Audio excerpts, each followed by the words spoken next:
Hey everybody, Stratix here, aka Jeremy, with a little game called Sengoku, which is sort of a grand strategy light game by the makers of the infamous Crusader Kings 2, Paradox Interactive. And this came out maybe around 2011, I think, and it seems to be have fallen in between the cracks. But it was on sale on Steam, and I love Eastern culture, so I gobbled it up and learned a lot about it, and I really like it.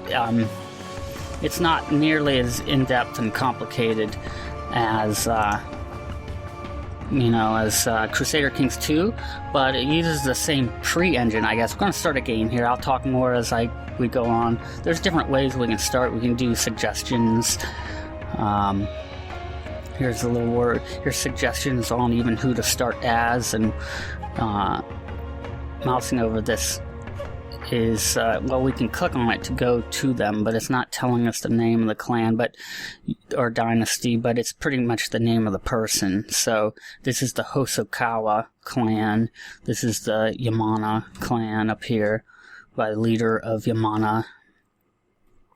Or we could just start. We're going to actually just, I think, ignore the suggestions.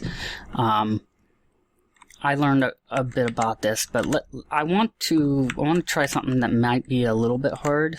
I did some playthrough of Nanbu here, but we're gonna be Nikaho, and so we're gonna start here, and this is going to be our only Kori.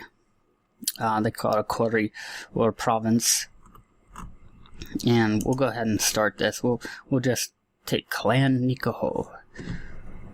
And you can see over on the right some information, and there is a difficulty bar, so supposedly this is like right in the middle. But alright. Right off the bat, at the top, we have some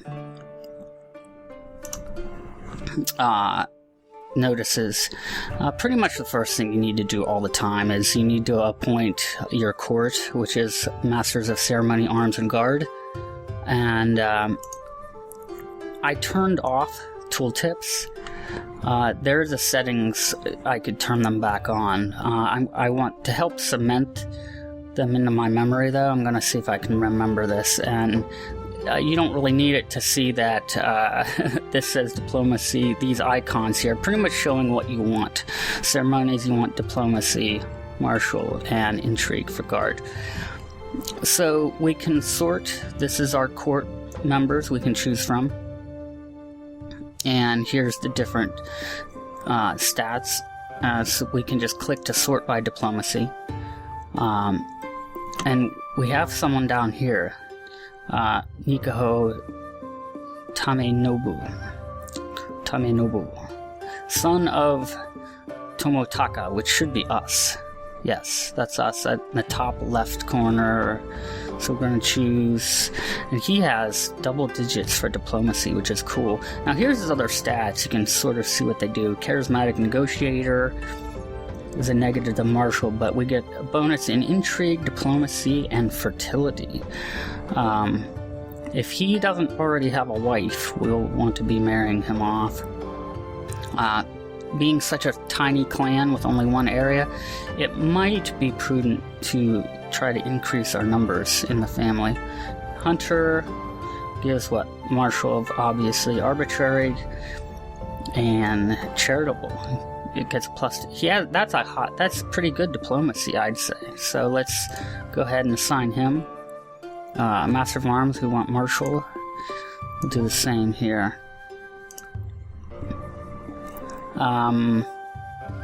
Where's martial? Right, double digits again. That's kind of nice. He has brilliant strategist. That's pretty cool.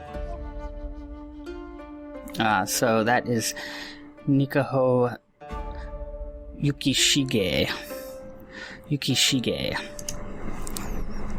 And for our Master of the Guard, we want intrigue. Not too bad. 10. Flamboyant schemer. Ambitious. Alright, and that's Naoshige. Nikaho Naoshige. Alright, okay, so we've appointed them. This is already telling us we have an adult child who isn't married, so we'll get to that in a second. Also, this game, if it's popular enough, if you guys like it enough, it can be an ongoing series. I quite enjoy the game. I really am enjoying it. Once I started to learn how to play it, it can, in itself, it's actually more simplistic than Crusader Kings 2. A lot more simplistic in some areas, but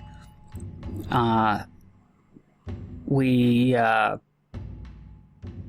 a lot to play with on its own, though. I mean, it's not, comparing it to Crusader Kings 2 is not, I'm not trying to say that, boy, this is a really shallow, simplistic game, but it is, and it's on the same pre-engine. So what we're gonna do is we're gonna go ahead and assign some building to get going here, right? We could either click on our buttons up here, our clan. We can, court. We can click on court, and we can either click one of these buttons, then click where we want, or we can go ahead and just click on the province or quarry. It's not a whole province, this is a quarry. And then click on one of these buttons to do something.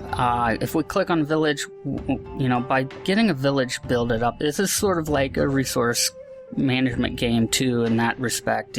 We start building things like the inn, which starts giving us bonuses. A big one here is we start getting more money via taxes. So we're going to go ahead and start building a village. Now, if we had started with, say, Nanbu, somebody who has separate quarries, we could actually do at least like 2 different things at once. You can't build a castle and a village in the same quarry at the same time. Maybe there's different rules if you only own one quarry, so we could try, but nope, it won't let us. So that's sort of a negative, because if we were in Nanbu, I could go ahead and say click on Kazuno here, the quarry Kazuno, and then build the village, and then go over to say Ninohe here, and then start building the castle. Now, while you're building, it will have a tax modifier. So this is, I believe, going to take. Where does it show that tax modifier? Yeah, right here. So currently in Yori, to improve the village, organize construction of building in a village, local tax modifier minus 70%. So that really lowers the money that's coming into us. But we can only do one thing right now. We can get our village going. So let's take care of this other notice about our child. So we have a child here. His name is Takamasa. He's 23. He has no spouse right now. You can right click on the portrait to bring up some options here, like view the location he's in, view his character, and if we click view diplomacy, we get some things as well. But right here on the screen is the marriage button. We can go ahead and hit marriage, and this sort of pulls in a pool of people from all over Japan. So it's pulling in people, and we can sort by age and stuff like that too. This is where you can start digging in, and if you're a veteran of the game, you can really start thinking ahead, like in chess. You'd want to think ahead, like, I want to try to marry someone from a specific clan, because then I'll try to position myself to be in good standings with that clan. Let's say with the Onodera. Let's see, you'll zoom in, or like Yamamoto here has this quarry. well, this is a Yamamoto Kori, sorry. So we could sit here and click on Yamamoto and say, hey, I want to get in good with them. So this is the guy who's leader of Onodera and in control of Yamamoto. So we could click on him and we could see he has a spouse. Now, some like daimyos and that and leaders, I think, can have up to 4 spouses, but the sons and that, unless you're a ruler, I don't think you can. I think you can only have 1 spouse. So we could say, oh, you know, they're right beside us. Let's. Right now, I don't really know what I want to do. I just want to sort of maybe.